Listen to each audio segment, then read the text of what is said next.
하나님은 시험하시는 하나님이십니다. 하나님은 시험하시는 하나님이시요. 테스트하시는 하나님이십니다. 왜? 자기 백성들에게 복을 주기 위해서요. 그래서 욥에게 고난을 주셨고 그 고난을 통하여 욥이 엄청난 복을 받았지요. 엄청난 복을 받았습니다. 하나님은 구약에서나 신약에서 똑같이 역사하십니다. 광야에서 이스라엘 백성들이 광야 생활할 때 하나님께서 10번이나 그들을 테스트했지만 그들이 시험을 이기지를 못했어요. 하나님께서 아브라함을 시험했지요. 자기 아들 이삭을 모리아 산에서 번제로 드리도록 테스트했습니다. 그래서 아브라함이 그 시험에 합격함으로 말미암아 하나님께서 너가 나를 경외하는 줄 이제야 알겠노라 했어요. 이 평소에 하나님 다 알고 계시죠. 알고 계시지만은 시험이라는 그 과정을 통하여 확정하신다는 거예요. 확정하신다. 그 확정을 통하여 주님께서는 우리에게 복을 주십니다. 그래서 오늘날 코비드-19이 온 세계에 창궐하고 있어요. 그것은 두 가지 의미를 가지고 있겠지요. 불신자들에게는 빨리 내게로 돌아오라. 내게로 돌아오라. 왜? 주님께로 돌아오지 아니하면은 죽었을 때 어떻게 됩니까? 유황불못에 들어가게 되는 거예요. 그러나 주님께로 돌아온 영혼들은 바로 천국으로 낙원, 그죠? 천국으로 들어가게 됩니다. 엄청난 차이죠. 하나님은 사랑이시라 이 세상 사람들에게 경고하시는 거예요. 사랑의 은혜를 선포하고 계시는 거죠. 그래서 우리가 들을 때에 겸손한 자들은 그 말씀을 받고 아멘 하고 준비합니다. 그러나 마음이 굳었거나 교만한 자들은 비웃지요. 비웃습니다. 그 말씀을 받지를 못해요. 성도님들이 살아가면서 여러 가지 환난을 받게 됩니다. 요즘처럼 바이러스로 인해서 또는 자연 재난으로 인해서 또는 전쟁을 통해서 이런 많은 고난들을 받게 돼요. 그 고난들을 받을 때에 그것이 바로 하나님의 축복인 줄 우리가 믿어야 되는 거죠. 그래서 믿음의 사람들은 그 고난이 올 때 오히려 감사할 줄 알아야 돼요. 감사해야 됩니다. 왜? 그 고난을 통하여 우리에게 복을 주시기 때문이에요. 복을 주시기 때문입니다. 그래서 이 모든 것은 성도들 하여금 복을 받도록 하기 위한 하나님의 사랑의 손길이다 하고 생각하시면서 여러 가지 고난 중에서 환난 중에서 성도는 즐거워하고 기뻐해야 된다는 거예요. 그러니까 세상 사람들하고 완전히 생각이 다르잖아. 세상 사람들이 염려하고 불안하고 그죠? 무서워합니다만 하나님의 자녀들은 그렇지 않죠. 오히려 기뻐하고 즐거워하는 거예요. 예, 바로 복을 받는 기회이기 때문입니다. 하나님으로부터 엄청난 복을 받는 기회이기 때문이에요. 그래서 성도들은 기뻐해야 된다는 겁니다. 지난주 우리가 말씀을 묵상할 때 성령이 우리에게 임하시면은 우리가 어떻게 변화되어지는가 하는 것을 우리가 네 가지로 묵상했어요. 첫째로 성령이 우리에게 임하면은 우리의 믿음이 강건해지죠. 우리의 믿음이 강건해집니다. 성경 보시면은 예수님의 제자들이 잡히실 때에 한 명도 남지 않고 다 도망가 버렸어요. 3년 반 동안 데리고 다니면서 길러나니까 선생이 주님이 위기를 당하니까 그러면 내 살리라 하고 다 도망가 버렸어요. 그런 사람이 오순절 날 성령을 받고 완전히 믿음의 사람으로 바뀌어버리잖아요. 그러니까 성령이 임하면은 완전히 믿음이 바뀌어버려요. 그래서 강인한 믿음을 갖게 되고 구원에 대한 확신을 가지게 된다 하고 저희들이 묵상했어요. 두 번째로는 성령이 임하면은 우리 마음에 기쁨이 충만하게 된다. 기쁨이 충만하게 된다. 그리고 세상이 그 기쁨을 빼앗을 수 없다고 되어 있어요. 그러니까 세상이 주는 기쁨과 성령이 주는 기쁨은 다르다는 거죠. 그런 기쁨 안에서 우리가 살아야 됩니다. 그래서 때로는 신앙생활 할 때 또 우울증이 온다든지 두려움이 온다든지 또는 분노가 생긴다든지 할 경우에는 어떻게 하라 했어요? 기도하라. 기도하라. 예, 그것은 하나님께서 기도하라는 하나님의 음성이다 하는 것을 말씀드렸습니다. 그리고 성도들은 항상 기뻐야 되는 거예요. 내 마음에 기쁨이 없다 할 때는 빨리 엎드려서 주야, 주의 영으로 채워주시옵소서 하고 기도해야 되는 거예요. 세 번째로는 성령이 우리 속에 임하게 되면은 예배에 집중하게 된다 했죠. 예배에. 예배보다 더 중요한 게 없어. 왜? 모든 신앙의 삶은 예배를 통하여 복이 흘러 들어가는 거예요. 예배를 통하여. 한 주간 성도들이 열심히 신앙생활을 하잖아. 살아가잖아요. 그런데 그 한 주간 그 삶이 예배를 통하여 하나님으로부터 확정을 받게 되는 거예요. 하나님이 우리에게 뜻을 보여주시지만은 그 뜻도 예배를 통하여 이루어지는 거예요. 예배를 통하여 이루어진다. 그래서 사사기 30장에서 말씀드렸지요. 하나님께서 하나님의 뜻을 보여주심에도 불구하고 전쟁을 치렀을 때 실패하게 됩니다. 패하게 돼요. 많은 군사들이 죽게 됩니다. 그러나 세 번째에는 그들이 예배를 드리고 전쟁에 임했을 때 대승리하게 되죠. 그만큼 예배가 중요한 거예요. 오늘날에는 예배에 대해서 별로 관심이 없고 부수적인 것에 관심이 있어요. 그건 잘못된 거죠. 그러니까 우리가 성령을 받게 되면은 예배에 집중하게 된다 하는 것이고, 이제 네 번째로는 우리가 성령을 받게 되면 하나님의 말씀을 받고 순종하게 된다. 말씀을 받고 순종하게 된다 하는 것을 말씀드렸어요. 성령 없이 내가 성경을 읽고 이 말씀대로 살아보려고 하지만 안 된다죠. 안 됩니다. 성령을 받지 않고 자기 노력으로 말씀대로 살아보려고 하는 것은 바로 율법주의자가 되어버립니다. 율법주의자가 되어버리는 거예요. 그러나 우리가 성령을 받게 되면은 말씀이 저절로 지켜진다 하고 말씀드렸지요. 말씀이 저절로 지켜지게 된다. 그건 우리 힘으로 되는 게 아니에요. 그래서 성령으로 하지 않고는 아무리 열매가 맺어지지 아니한다 하는 거예요. 즉 그 말은 무슨 말이냐 하면은 신앙생활은 성령님의 은혜로 이루어진다는 거예요. 신앙생활은 성령님의 돌보심으로 이루어진다는 거예요. 아시겠죠? 그래서 성경은 쉬지 말고 기도하라 하고 말씀하는 거예요. 인간은 육의 몸을 가지고 있으니까 쉼이 필요해요.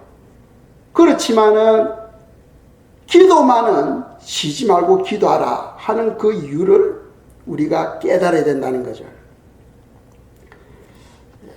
이까지가 지난주에 말씀드렸고, 오늘 여기서 또 한 가지 더 추가하면은 성령이 임하면은 우리 마음의 속 사람이 변화되게 됩니다. 우리 속 사람이 변화되게 돼요. 우리 성품이 변화된다는 거, 그건 불가능해. 그런데 우리 힘으로는 안 돼. 그런데 하나님의 영이 임하시면 된다는 거예요. 하나님의 영이 임하시면 된다는 거예요. 그래서 요한복음 4장에 보시면은 사마리아 수가성 여인에 관해서 소개하고 있어요.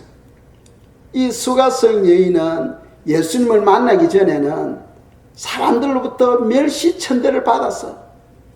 그러니까 이 여인은 사람들이 보기 싫었거든요. 왜? 사람들을 만나면 뒤에서 수근수근 하니까 듣기도 싫은 거예요. 이 여인의 삶은 얼마나 참 힘든 삶이냐 하면 남편이 지금 6번째 남편과 살고 있으니까 한번 상상을 해보세요. 얼마나 힘들었겠어요. 얼마나 힘들었겠어요. 그리고 사람들로부터 무시를 당하고 그렇게 살았어요. 그런데 이 사마리아에서는 엄청나게 광야와 같은 곳이니까 더운 곳이거든. 그러면 우물에 물을 길러 가려면 사람이 없을 때 가야 돼. 그럼 사람들은 아침에 또 저녁에 물을 길러 가는데 낮에는 더우니까 안 오잖아요. 그럼 이 여인은 언제 물 길러 가겠습니까? 가장 더울 때, 사람이 안 올 때, 가장 더울 때 우물에 가는 거예요. 그런데 성경 읽어보시면은 이미 주님은 우물가에서 그녀가 오기를 기다리고 있는 거예요.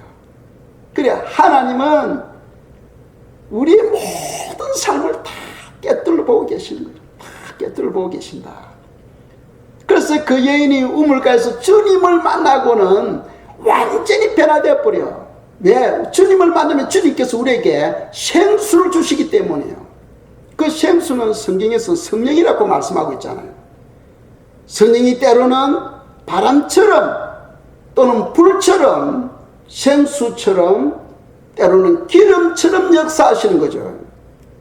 그래서 이 여인이 예수님을 만나고 그 순간에 변화돼 버려. 그러니까 이 여인이 마을에서 우물가에는 2km, 약 1.5마일 정도 되는 거예요. 그러니까 가까운 거리가 아니죠.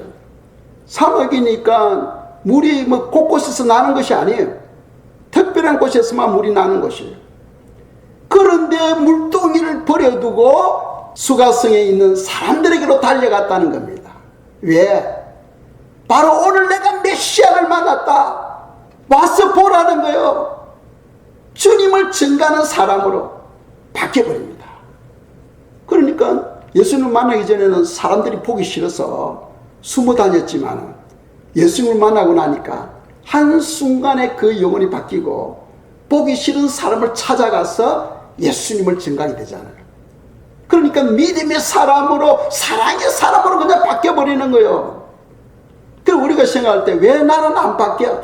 나는 예수 믿는데도 왜 나는 내 성품이 안 바뀌어? 할 때는 성령 충만을 위해서 기도해야 된다 하는 것을 우리에게 가르치고 있어요.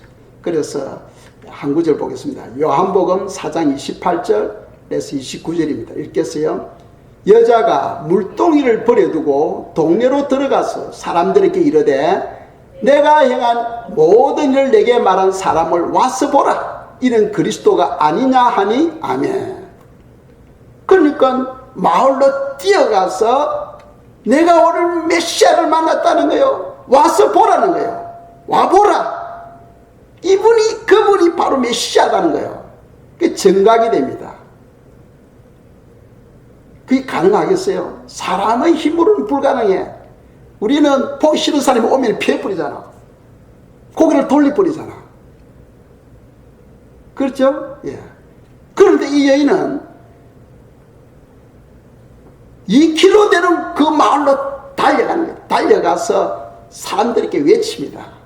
와보라! 오늘 내가 메시아를 만났다는 거예요. 그 사랑이 없으면 그렇게 되겠어요? 믿음이 없으면 그렇게 되겠어요? 그러니까 하나님께서 은혜를 주시니까 우리의 인격이 한순간에 바뀌어버리는 거죠. 또 성경 보시면은 야고보와 요한이 아버지를 도와서 바닷가에서 그물을 깃고 있잖아요. 근데 예수님이 지나가시다가 야고보 요한에게 나를 따라오너라 하니까 그 순간에 그들이 배와 아버지를 버리고 그냥 예수님을 따라가는 거예요. 예수님을 만나면 다 변화되어 버려. 예수님을 만나면 다 변화되어 버린다니까. 그래서 우리가 예수님을 만나야 돼요. 예수님을 만나면 예수님이 그냥 뭐 왔다 그냥 가시겠어요? 그런데 주님이 우리에게 오신다는 것은 그냥 오시는 게 아니에요. 주님이 오실 때는 다른 건 안 주시더라도 무슨 주신다? 성령은 주신다. 성령은 주신다. 그러니까 주님을 만나면은 우리 속 사람이 완전히 바뀌어버려요. 완전히 바뀌어버려요. 그래서 우리 기도해야 되는 거예요. 주야, 주님 뵙기 원합니다. 주님 뵙기 원합니다. 진정한 그리스도인들은 주님을 만나려고 부르짖으며 갈망하며 기도해야 되는 거예요. 주님 뵙기 원합니다. 주여 오시옵소서. 임하시옵소서. 주여 만나 주시옵소서. 은혜 베풀어 주시옵소서 하고 우리가 주님께 갈망해야 되는 거예요. 나를 찾는 자가 나를 만날 것이요, 나를 사랑하는 자가 나의 사랑을 입을 것이요 한 거예요. 가만히 있는데 그냥 주님 찾아오는 게 아니에요. 수가성 여인을 만나기 전까지는 이 수가성 여인은 그 삶을 통하여 낙심하고 절망 가운데 있었어요. 그러니까 이 삶에서, 이 세상에서는 소망을 얻지를 못했던 거예요. 오직 한 가지, 빨리 주님께로 가는 거예요. 하나님께로 가는 거예요.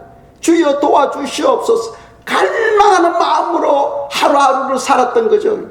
사람으로부터 무시를 당하면서도 그 마음의 중심은 주님을 향하여 갈망하는 마음을 가지고 있었을 때에 주님은 그 여인을 멀리서도 다 아시고, 유대인들이 사마리아를 가지 않는데 주님은 내가 그 길로 가야 되겠다 하면서 그 여인을 만나기 위해서 사마리아 수가성을 방문하는 것을 볼 수 있어요. 우리가 뜨거운 마음을 가질 때에 이 땅에 아무리 많은 영혼들이 있다 할지라도 주님은 그 영혼에게 찾아가셔서 은혜를 주신다 하는 그런 믿음을 가지시기를 축복합니다. 자, 구약과 신약에 있어서 성령의 활동에 관해서 우리가 생각하면 좋겠어요. 구약에 있어서는 성령이 특별한 하나님의 뜻이 있을 때만 임했어요. 그리고 그 일이 끝나면은 성령님은 떠나버렸어. 그게 구약이에요. 일반 사람들에게는 성령이 임하지를 않았습니다. 특별한 하나님의 뜻이 있을 때에 성령이 임하시고 역사하셨어. 그리고 그 일이 끝나면 성령님은 떠나버려. 그런데 신약은 어떻습니까? 신약은 우리가 성령을 받으면 성령님이 떠나질 않아. 우리와 함께하고 계셔. 아멘? 그런데 문제는 있어요. 성령님이 우리와 함께하는데 평소에 내가 주님과 친밀한 관계를 가지면은 내 안에 성령 충만이 이루어져. 그런데 주님과의 관계가 멀어지게 되면은 내 안에는 성령님이 소모되어 가요. 왜? 성령님은 기름으로 비유할 때 있잖아. 생수로 비유될 때 있잖아. 자동차 기름 넣으면은 영혼이 거차 폐차될 때까지 사용되는 거 아니죠. 계속해서 기름을 채워야 되듯이 우리 삶을 통하여 성령님이 소모되어지는 거예요. 그래서 우리가 기도를 통하여 주님과의 친밀함을 통하여 자꾸 재충만 받아야 돼요. 재충만 받아야 돼요.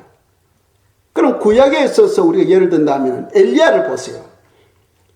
엘리야가 바알 선지자 450명과 영적 전투를 하게 됩니다.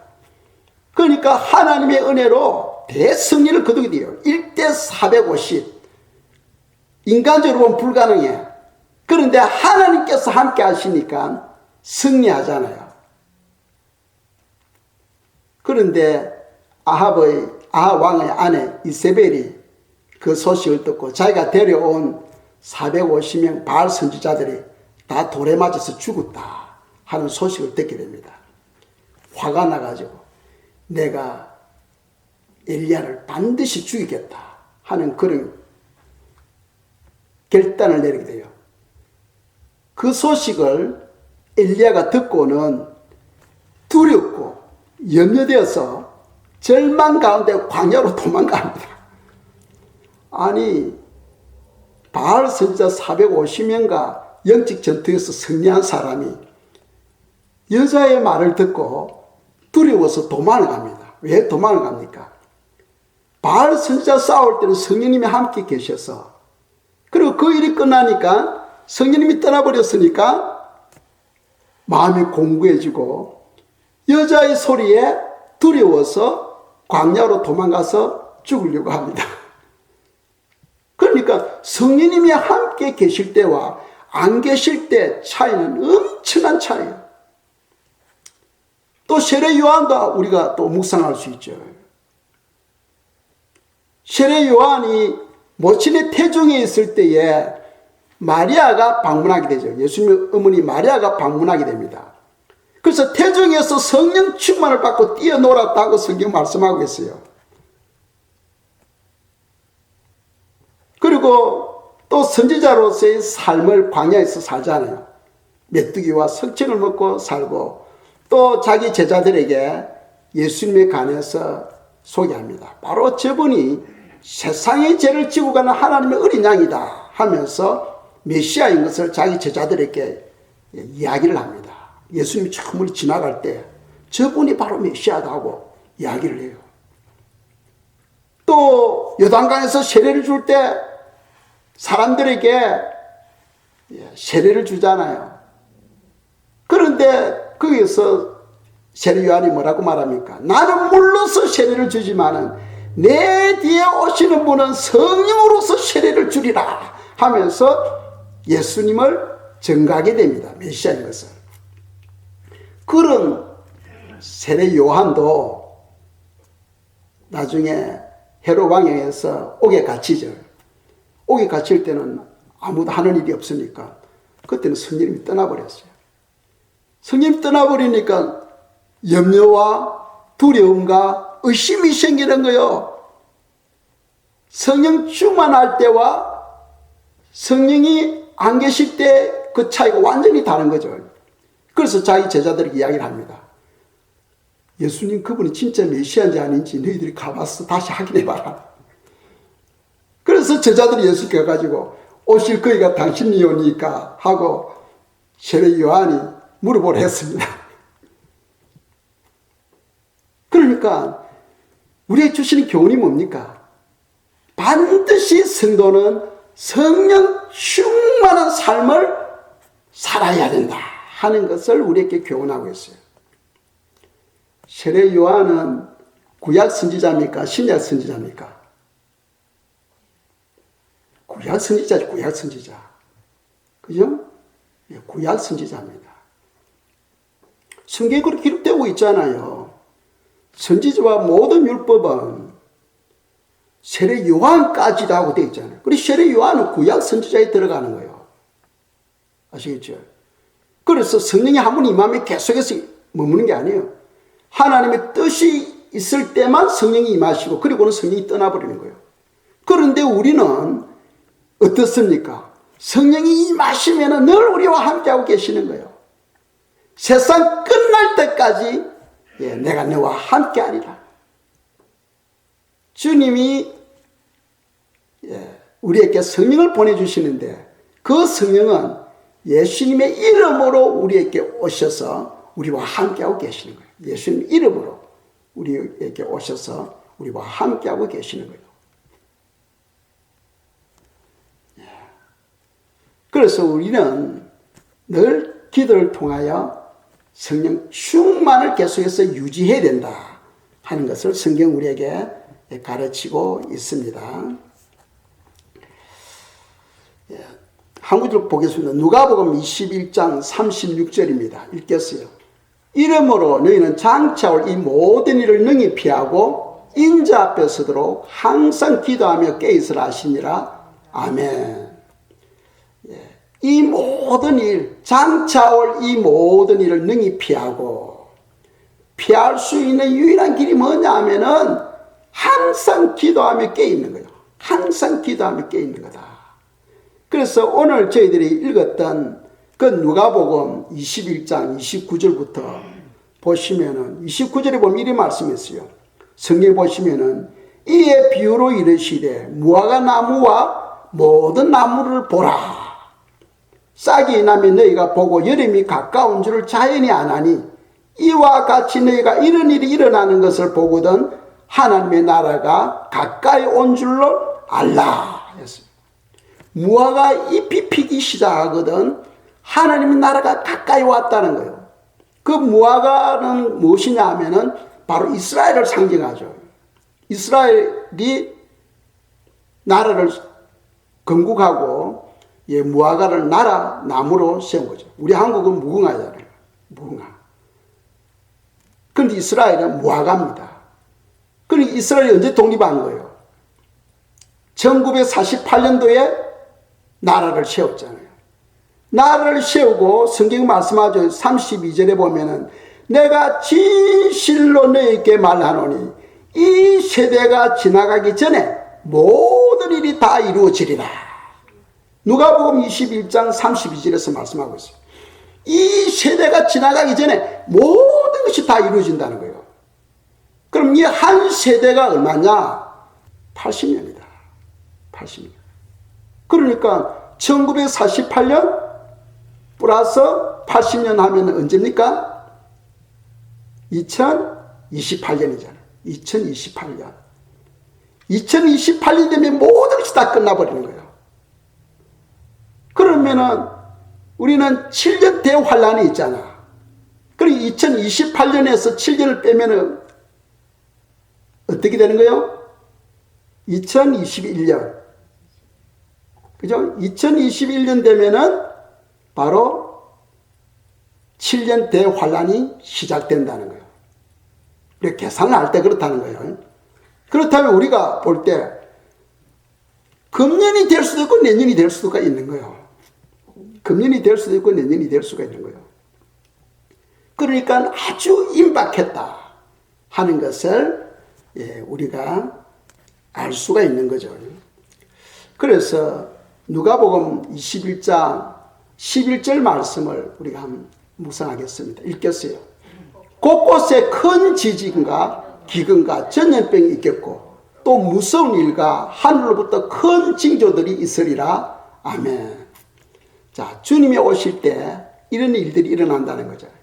큰 지진, 예전에는 큰 지진 적어도 8 이상이 되려면은 100년에 한 번 있을까 말까 해서. 근데 요즘은 1년에 4-5번 일어나는 거예요. 큰 지진들이. 1년에 4-5번. 그만큼 빈도수가 많아졌다는 거예요. 그리고 기근, 또 전염병. 코비드-19 이거 전염병이잖아요. 그러니까 이 전염병이 지금 코비드-19이 왔지만은 또 새로운 전염병들이 계속해서 상응하게 된다는 거죠. 전염병이 있겠고 또 무서운 일과 하늘로부터 큰 징조들이 있으리라. 그렇다면 무서운 일이 무엇인가 하는 것에 대해서 우리가 묵상하려고 합니다. 무서운 일. 도대체 무서운 일이 무엇인가? 성경에서 그거 다 설명하고 있어요. 그래서 누가복음 21장 25절 26절에 보면은 설명하고 있습니다. 읽겠어요? 이를 성신에는 징조가 있겠고 땅에서는 민족들이 바다와 파도의 성난 소리로 인하여 혼란한 중에 공고하리라. 사람들이 세상에 임할 일을 생각하고 무서워함으로 기절하리니 이는 하늘의 권능들이 흔들리겠습니다. 아멘.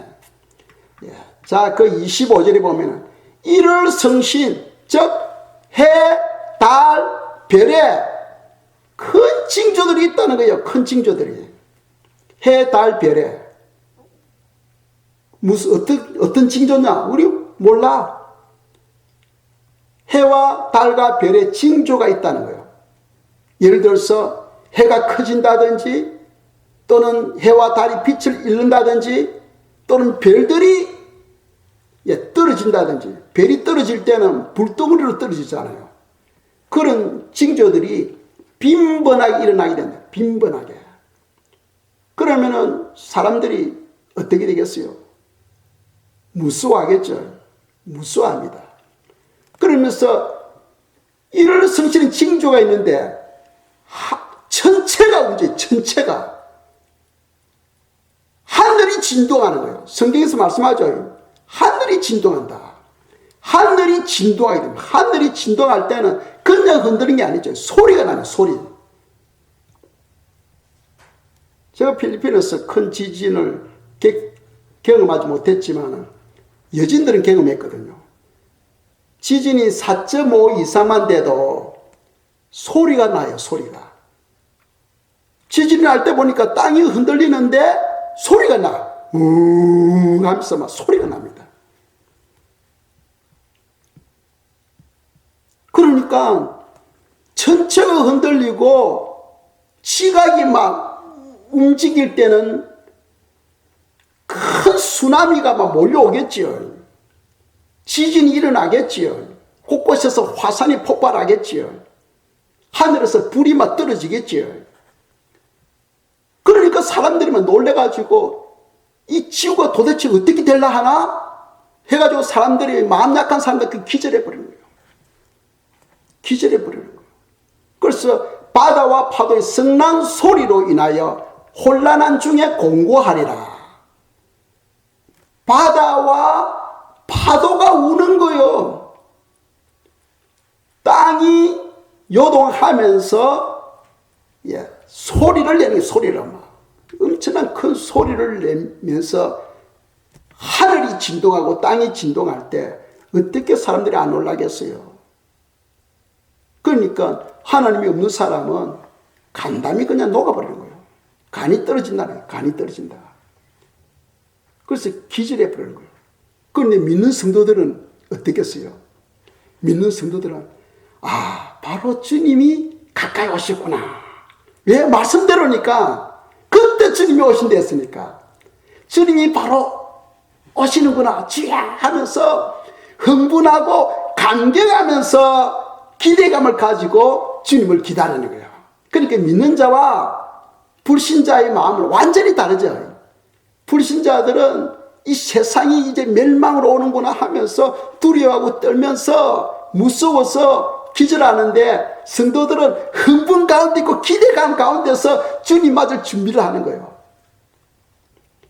거기에서 이제 지혜로운 자와 미련한 자가 구분되는 거예요. 미련한 자는 그걸 보시고 주야 하고 외치지만 이미 늦은 거예요. 성령의 기름은 한순간 이루어지는 게 아니에요. 이미 준비 과정이 있어야 돼요. 그걸 미리 깨닫고 평소에 예배를 드리고 회개 기도하고 준비한 영혼들은 이미 기름이 완전히 준비되었어. 기름이 완전히 준비되어 있어요. 우리가 깨어있어야 돼요. 주님께서 계속해서 깨어있으라고 말씀하고 있잖아요. 항상 기도하며 깨어있으라 하고 주님은 우리에게 말씀하고 있다는 거죠. 그러니까 성도들은 이런 무서운 일이 생기면은 주님께서 바로 오신다는 그런 큰 기대감 속에서 흥분하면서 기다리시잖아. 그게 바로 믿음이에요. 그게 믿음이에요. 우리가 그런 믿음을 가지고 살아야 돼요. 그래서 하늘에서 막 별이 떨어질 때는 불덩어리로 떨어지잖아요. 그죠? 불덩어리로. 그때 바로 1차 휴거가 있는 거예요. 바로 환란 시작이죠. 환란이 시작의 직전에 바로 휴거가 있게 됩니다. 그때 반드시 우리가 올라가야 돼요. 그러고 난 다음에 이제 환란으로 들어가야 됩니다. 7년 대환란으로. 환란이 얼마나 크면은 대자를 붙이잖아. 대환란. Great Tribulation. Great. 큰 환란이라는 거예요.